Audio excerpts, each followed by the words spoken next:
Hello friends, welcome back to my YouTube channel.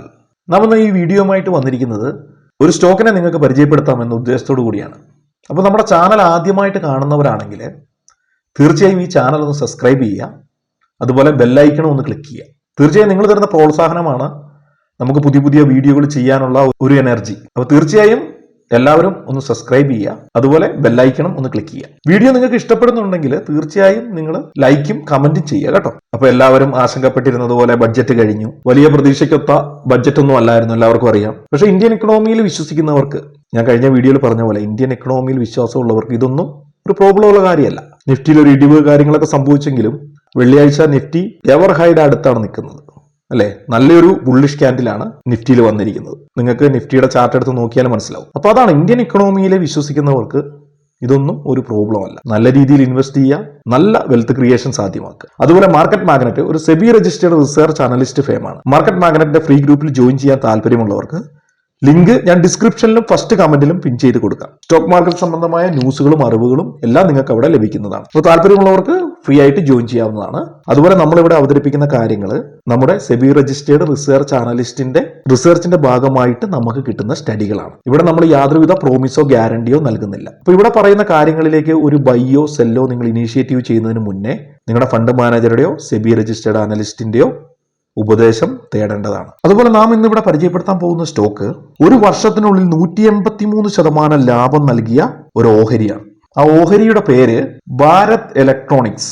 എല്ലാവർക്കും അറിയാവുന്ന ഒരു കമ്പനിയാണ് ഭാരത് ഇലക്ട്രോണിക്സ് ലിമിറ്റഡ്. ആദ്യ സെഷനിൽ തന്നെ 2% മുകളിൽ നേട്ടമുണ്ടാക്കാൻ ഈ ഓഹരിക്ക് സാധിച്ചിട്ടുണ്ട്. ഓഹരി വരും ദിവസങ്ങളിൽ നേട്ടമുണ്ടാക്കാനുള്ള സാധ്യത കാണുന്നുണ്ട്. അതുകൊണ്ട് ഓഹരിയുടെ കൂടുതൽ വിശദാംശങ്ങളിലേക്ക് നമുക്കൊന്ന് നോക്കാം.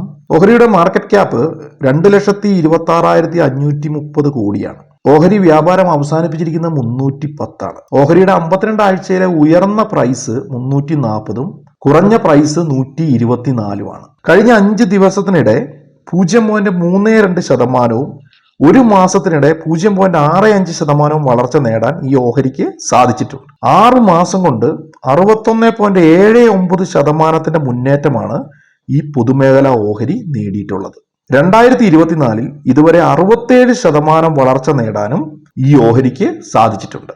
ഒരു വർഷം കൊണ്ട് 182.85% ലാഭമാണ് ഈ ഓഹരി നിക്ഷേപകർക്ക് നൽകിയത്. 840% 5 വർഷത്തെ ഓഹരിയുടെ വളർച്ച. ഓഹരിയുടെ ഇതുവരെയുള്ള വളർച്ച ഒന്ന് പരിശോധിക്കുകയാണെങ്കിൽ 1,40,581.82% 1999 ജനുവരി 1 സ്റ്റോക്ക് 0.22 രൂപ മാത്രമായിരുന്നു. ഓഹരിയുടെ ഉയർന്ന PE അനുപാതം സൂചിപ്പിക്കുന്നത് മെച്ചപ്പെട്ട വളർച്ച നേടാൻ ഈ ഓഹരിക്ക് സാധിക്കുമെന്ന് തന്നെയാണ്. അതിനുള്ള സാധ്യത വളരെ കൂടുതലാണ്. 30 ജൂൺ 2024 വരെ കമ്പനിയിൽ പ്രൊമോട്ടർമാർ 51.14% ഓഹരികൾ കൈവശം വെച്ചിട്ടുണ്ട്. അതേസമയം വിദേശ നിക്ഷേപകരുടെയും ആഭ്യന്തര സ്ഥാപന നിക്ഷേപകരുടെയും ഉടമസ്ഥത യഥാക്രമം 17.43% 16.8%. 2024 ജൂൺ പാദത്തിന്റെ അവസാനത്തോടെ മ്യൂച്വൽ ഫണ്ട് ഹോൾഡിംഗ് സ്റ്റോക്കിൽ മുമ്പത്തെ 18.6% നിന്ന് 16.8% കുറച്ചിട്ടുണ്ട്. രാജ്യത്തെ ഏറ്റവും പ്രമുഖമായ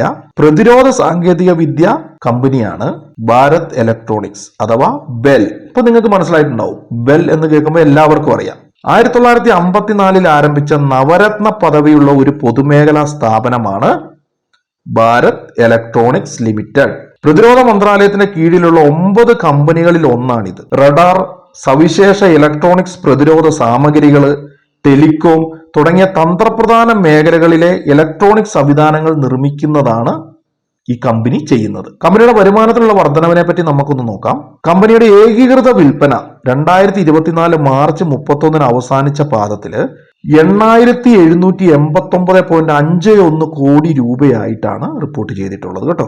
മുൻ പാദത്തിലെ 4,329.58 കോടി രൂപയിൽ നിന്ന് 103.01% വർധനവാണ് ഓഹരി രേഖപ്പെടുത്തിയിരിക്കുന്നത്. മുൻ വർഷം ഇതേ പാദത്തിൽ 6,545 കോടി രൂപയാണ്. മുൻ വർഷത്തേതിൽ നിന്ന് 34.29% വർധനവും കമ്പനി രേഖപ്പെടുത്തിയിട്ടുണ്ട്. കഴിഞ്ഞ പാദത്തിലെ ലാഭം മുൻ വർഷം ഇതേ പാദത്തിൽ നിന്ന് 30.4% വർദ്ധിച്ച് 1,797.11 കോടി രൂപയായി. ആഭ്യന്തര വിപണി വെള്ളിയാഴ്ച വ്യാപാരം ആരംഭിച്ചത് നേട്ടത്തോടെയാണ്. തുടർച്ചയായി 5 സെഷനുകളിൽ നഷ്ടം നൽകിയ സെൻസെക്സും നിഫ്റ്റിയും ഇൻട്രാഡേ വ്യാപാരത്തിൽ നേട്ടത്തിലെത്തി. Infosys, Tata consultancy service, Reliance industries തുടങ്ങിയ ഓഹരികളുടെ കുതിപ്പ് വിപണിക്ക് കരുത്തേകി. അപ്പൊ ഓഹരിയുടെ പേരെല്ലാവരും ഒന്നുകൂടെ ഓർത്തിരുന്നോളൂ, ഭാരത് ഇലക്ട്രോണിക്സ് ലിമിറ്റഡ്. അപ്പൊ തീർച്ചയായും ഇത് നിങ്ങളുടെ സ്റ്റഡികളിൽ ഉൾപ്പെടുത്തുക, നിങ്ങളുടെ വാച്ച് ലിസ്റ്റിൽ ആഡ് ചെയ്യുക. ഇതൊരു ബൈ റെക്കമെൻഡേഷൻ ഒന്നും അല്ല. നിങ്ങൾ തീർച്ചയായും സ്റ്റഡി ചെയ്യുക, ഈ സ്റ്റോക്കിനെ പറ്റി തീർച്ചയായും സ്റ്റഡി ചെയ്യുക. നേരത്തെ പറഞ്ഞതുപോലെ ഇതിലൊരു ബൈയോ സെല്ലോ നിങ്ങൾ ഇനീഷ്യേറ്റീവ് ചെയ്യുന്നതിന് മുന്നേ നിങ്ങളുടെ ഫണ്ട് മാനേജറുടെയോ സെബി രജിസ്റ്റേർഡ് അനലിസ്റ്റിന്റെയോ ഉപദേശം നിങ്ങൾ തീർച്ചയായും തേടേണ്ടതാണ്. മാർക്കറ്റ് മാഗ്നറ്റ് ഒരു സെബി രജിസ്റ്റേർഡ് റിസർച്ച് അനലിസ്റ്റ് ഫേമാണ്. താല്പര്യമുള്ളവർക്ക് നമ്മുടെ ഫ്രീ ചാനലിൽ ജോയിൻ ചെയ്യാവുന്നതാണ്. ലിങ്ക് ഞാൻ ഡിസ്ക്രിപ്ഷനിലും ഫസ്റ്റ് കമന്റിലും പിൻ ചെയ്ത് കൊടുക്കാം. സ്റ്റോക്ക് മാർക്കറ്റ് സംബന്ധമായ ന്യൂസുകളും അറിവുകളും നിങ്ങൾക്ക് തീർച്ചയായും അവിടുന്ന് ലഭിക്കുന്നതാണ്. ഇതെല്ലാം നിങ്ങളുടെ സ്റ്റഡികൾക്ക് തീർച്ചയായും ഉപകാരപ്പെടുന്നതാണ്. അപ്പോൾ നമ്മുടെ ചാനൽ ആദ്യമായിട്ട് കാണുന്നവരാണെങ്കിൽ തീർച്ചയായും ഈ ചാനൽ ഒന്ന് സബ്സ്ക്രൈബ് ചെയ്യുക, ബെല്ലൈക്കണും ഒന്ന് ക്ലിക്ക് ചെയ്യുക. വീഡിയോ ഇഷ്ടപ്പെട്ടിട്ടുണ്ടെങ്കിൽ ലൈക്ക് ചെയ്യുകയും കമന്റ് ചെയ്യുകയും ചെയ്യുക. പുതിയൊരു വീഡിയോയുമായിട്ട് വീണ്ടും കാണാം. Thank you for watching.